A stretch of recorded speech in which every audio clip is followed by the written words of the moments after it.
We were sitting at the dinner table, the soft glow of the chandelier doing nothing to soften the tension in the room. My wife's father, a man who had built an empire from scratch, was staring at me with that look, the one that made me feel small, insignificant. I tried to keep my composure as he slammed his fork down onto the plate. "You're not even half the man my 16-year-old son is," he barked. His voice was sharp, dripping with contempt. The words hit me like a punch straight to the chest. For a second, I couldn't speak. I could feel my jaw tighten, my hands clenching under the table. My wife looked horrified, her hand flying to her mouth. "Dad, please," she began, but he waved her off like she didn't exist. I took a deep breath, forcing myself to stay calm. "Excuse me," I asked slowly, my voice quieter than I felt.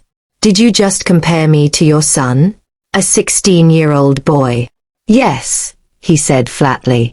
"I expected more from the man my daughter married. You're lazy, unambitious, and frankly, you're a disappointment." I felt a surge of anger, but it was more than that. It was humiliation. I had worked hard, built a life, supported my family, and yet here I was, reduced to some failure in his eyes. I pushed back in my chair, leaning forward, my voice shaking with controlled fury. "You know what? I've been nothing but loyal to your daughter. I've supported her, loved her, and provided for her. And you sit here insulting me like I'm nothing? You have no idea what it takes to build a life, to be a man, to be responsible for another person." He scoffed, dismissive. "Responsibility? You're a joke. My son would have handled this family, this company, and this marriage better than you ever could." I stood up, chair scraping against the floor. The tension in the room was suffocating. "You want to compare me to a 16-year-old? Fine. But let me tell you something. Your son hasn't even lived half the life I've lived. He hasn't faced challenges I've faced. And if you think I care about your opinion that much, you're wrong." My wife was quiet, tears brimming in her eyes. I knew this confrontation was tearing her apart too, but I couldn't stay silent anymore. Not while being humiliated in my own home, in front of the people I cared about most. I straightened my shoulders and looked him in the eye.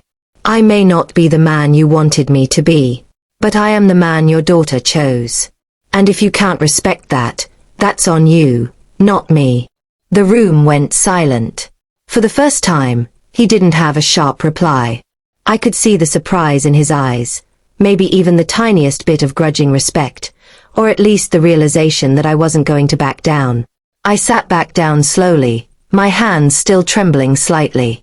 My wife reached over and held mine. "Thank you," she whispered, "for standing up for yourself, for us. That dinner could have destroyed us. It could have made me shrink, made me doubt myself, made me feel powerless. But instead, I learned something important.